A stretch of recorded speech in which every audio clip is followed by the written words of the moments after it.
हाय दोस्तों, आज की कहानी है निहाल ने गंगा को शादी का लालच देकर जिस्म के साथ खेला खेल। कहानी अगर पसंद आए तो वीडियो को लाइक और सब्सक्राइब जरूर करना। गंगा गांव की एक भोली भाली और बेहद खूबसूरती लड़की थी। उसकी मासूम खूबसूरती को वैसे तो शब्दों में ढालना बहुत ही मुश्किल है, पर यह समझ लीजिए कि गंगा को देखकर ऐसा लगता था जैसे खेतों की हरियाली उसी पर छाई हुई है। अल्हड़ मस्त गंगा पूरे गांव में घूमती फिरती, कभी गन्ना चूसते हुए तो कभी बकरी के बच्चों को पकड़ने के लिए दौड़ती। गांव भर के मुजडंडे आंखें भर भर के उसे देखा करते और ठंडी आहें भरते थे, पर गंगा किसी को घास नहीं डालती थी। गांव के सरपंच के बेटे की शादी का मौका था। सरपंच के घर खूब रौनक थी। दूर दराज के गांव से भी ढेरों मेहमान आए थे। गंगा के पिता लक्ष्मण सिंह और सरपंच में गहरी दोस्ती थी। सो गंगा का पूरा परिवार उस शादी में घराती के रोल में बिजी था। कई सारे इंतजाम लक्ष्मण सिंह के ही जिम्मे थे। गंगा की मां पार्वती घर के कामों को निपटाने में सरपंच की पत्नी का हाथ बटा रही थी। गंगा के लिए तो यह शादी जैसे कोई त्योहार, कोई उत्सव जैसी थी। नए नए कपड़े पहनना, सजना संवरना और नाच गाने में बढ़ चढ़ कर हिस्सा लेना। अरे वो गंगा, कुछ काम भी कर लिया कर। सारा दिन यहाँ से वहाँ मटकती फिरती है। पार्वती ने कहा, अरे अम्मा, काम करने के लिए तो है, अभी तो मेरी खेलने कूदने की उम्र है। गंगा खिलखिलाते हुए बोली, देख तो ताड़ जैसी हो गई है, कल हाथ पीले हो गए तो अपनी ससुराल में क्या बनाकर खिलाएगी। संबंध इस पार्वती गुस्सा दिखाते हुए बोली, अम्मा तो फिक्र मत कर, मेरी ससुराल में नौकर चाकर होंगे, मैं नहीं करूँगी कोई काम धाम। गंगा ने तपाक से जवाब दिया, तेरे मुंह में गुड़ घी डली मेरे लाडो, तेरे खातिर ऐसा ही ससुराल देखेंगे। बीच में गंगा के पिता लक्ष्मण सिंह बोले, यह लो, शेर को सवा शेर। समझाने के बजाय उसकी हाँ में हाँ मिला रहे हो। ओ गंगा के बापू, क्या इतना सिर चढ़ा रहे हो? लड़की जात है, 2-4 गुड़ सीख लेगी तो ससुराल में काम आएंगे। गंगा की माँ तुनक कर बोली, क्यों इसके पीछे पड़ रही हो? जब ब्याह होगा तो सब अपने आप सीख जाएगी। लक्ष्मण सिंह ने कहा, बापू यह देखो, यह घाघरा और चोली सिलवाई है अम्मा की बनारसी साड़ी से, कैसी है बापू? गंगा ने पिता से पूछा। बहुत बढ़िया है मेरी लाडो, एकदम रानी लगती है रानी। लक्ष्मण सिंह खुश होते हुए बोले। गंगा लहंगा चोली को अपने तन से लगा हिल हिल कर खुद को निहार रही थी। शाम को सरपंच के यहाँ से बारात निकली थी। गंगा के माँ बापू पहले ही वहाँ पहुँच चुके थे। गंगा सज-सवर कर जब वहाँ पहुँची तो सबके मुँह खुले के खुले रह गए। हर कोई गंगा को ही देख रहा था। सबको अपनी तरह देखते हुए देखकर गंगा शर्मा गई। शर्म के मारे उसके गाल और गुलाबी हो गए। दूसरे गांव के सरपंच भी वहां आए हुए थे। सीमन गांव के सरपंच और उनका बेटा निहाल भी इस शादी में आए थे। निहाल बाका जवान था, गट्ठा हुआ शरीर और रोबदार चेहरा मुहरा, झबरीली मूछें और गुलाबी होठ। गंगा और निहाल ने एक साथ एक दूसरे को देखा। निहाल से नजरें मिलते ही गंगा का दिल जोर जोर से धड़कने लगा और निहाल तो बस एकटक गंगा को ही देखे जा रहा था, मानो उसकी आंखें गंगा के सिवा कुछ देखना ही नहीं चाहती हो। चलो चलो जल्दी करो, बर निकासी का समय हो गया, किसी ने कहा।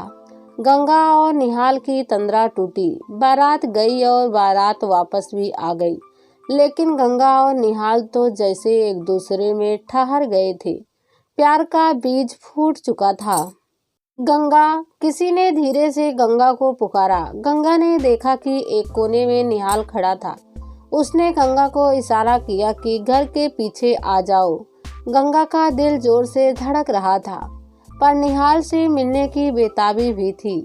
सबसे नजरें बचाकर गंगा घर के पिछवाड़े में पहुंच गई, जहां निहाल बेसब्री से उसका इंतजार कर रहा था।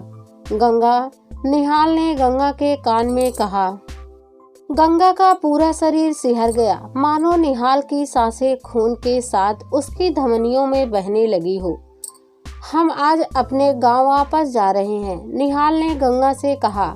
यह सुनकर गंगा की आंखों में आंसू आ गए और उसने पलकें उठाकर निहाल को देखा।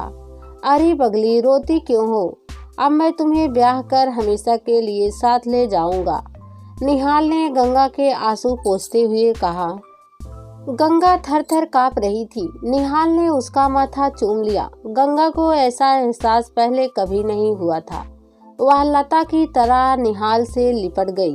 निहाल उसे उठाकर पिछवाड़े में मवेशियों के लिए बनी कोठरी में ले गया। गंगा सुध-बुध खो बैठी थी और निहाल बेताब था। उस अंधेरी कोठरी में अचानक बिजलियां चमकी। कई सारे जुगनू टिमटिमाने लगे। जज्बातों की बारिश जैसे थमने का नाम ही नहीं ले रही थी। बांध टूट गए। कुछ ही पलों में सब कुछ शांत था, मानो एक भयंकर तूफान आया और फिर थम गया, जो छोड़ गया कुछ निशानियां जिन्हें अब गंगा समेट रही थी। गंगा, मैं जल्दी ही आऊंगा और तुम्हें अपनी दुल्हन बनाकर ले जाऊंगा, निहाल बोला। गंगा शांत थी। उसे कुछ कहने सुनने के समय ही ना मिला। निहाल फुर्ती से कोठरी से बाहर निकल गया।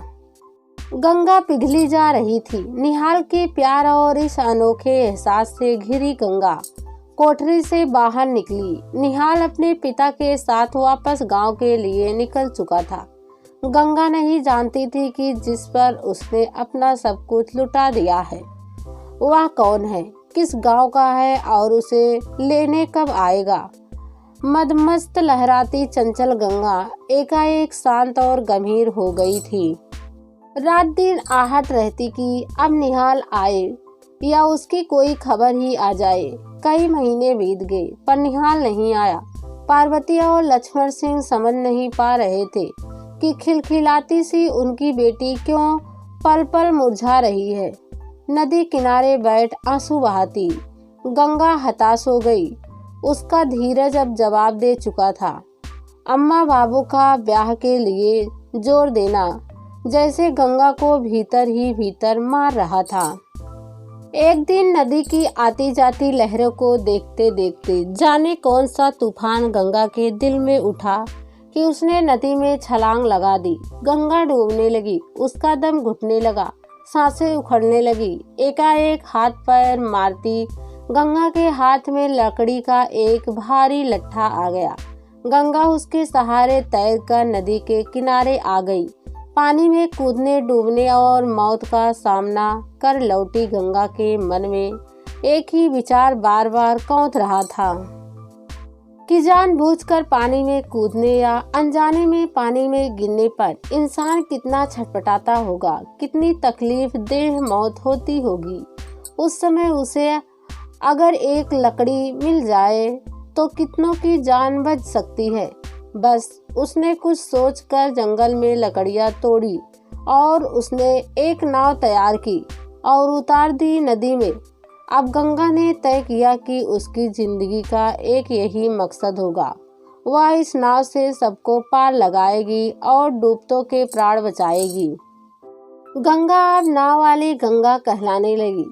गरीब जरूरतमंदों को नदी पार कराने वाली गंगा, डूबतों की जान बचाने वाली गंगा। अम्मा बाबू की उसके आगे एक ना चली। गंगा ने शादी करने से साफ मना कर दिया। कह दिया कि ब्याह की बात की तो वह नदी में कूदकर अपनी जान दे देगी। अम्मा बाबू ने हार मान ली। महीने बीते, साल गुजरे, नाव वाली गंगा नहीं बदली। वह डटी रही नदी किनारे, पार करवाती रही नदी। न जाने कितनी जानें बचाई उसकी नाव ने। इस बार बारिश बहुत हुई। कई गांव के खेत खलिहान, घर जमीन सब बाढ़ की भेंट चढ़ गए। गंगा के गांव में भी बाढ़ ने तहलका मचाया, लेकिन गंगा औरों की तरह गांव छोड़कर भागी नहीं, बल्कि बाढ़ में डूबे लोगों को बचाकर उनकी देखरेख करती रही। बाढ़ का पानी अब उतार पर था। गंगा अपनी नाव के साथ नदी किनारे बैठी थी। कि तभी किसी ने नदी में छलांग लगा दी। गंगा ने लपक कर अपनी नाव उस तरफ चला दी। उसने देखा कि एक नौजवान डूब रहा था, घबराकर हाथ पैर मार रहा था। गंगा ने पास पहुंचकर उसे बड़ी मुश्किल से अपनी नाव पर चढ़ा लिया और उसकी पीठ दबाकर पानी निकाला। क्यों कूदे? गंगा ने औंधे पड़े उस नौजवान से पूछा। मेरा तो सब कुछ लूट गया है, खेत खलिहान, घर जायदाद सब बर्बाद हो गया और परिवार भी सब बह गए। अब मैं जीकर भी क्या करूँगा? क्यों बचाया तुमने? उस नौजवान ने उल्टा लेटे हुए ही जवाब दिया। तूफान तो आते हैं और चले जाते हैं, पर इसका यह मतलब तो नहीं है कि जिंदगी खत्म हो गई। एक तूफान से क्या घबराना, हिम्मत करो और फिर जीना शुरू करो। हो सकता है कि कुछ बहुत अच्छा हो जाए, गंगा ने कहा। इतना सुनकर वह नौजवान पलटा। गंगा का मुंह खुला का खुला रह गया। निहाल, गंगा बुदबुदाई। गंगा, निहाल गंगा को देखकर हैरान रह गया। मैंने तुम्हें धोखा दिया, उसकी सजा मुझे मिली है, निहाल रोते हुए बोला।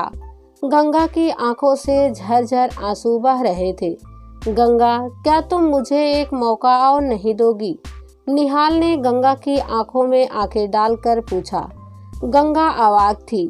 उसने निहाल पर एक तीक्ष्ण निगाह डाली और बोली, तुमने पश्चाताप कर लिया, इससे तुम्हारे तन मन का मैल धुल गया, लेकिन तुम्हारा और मेरा मेल मुमकिन नहीं है।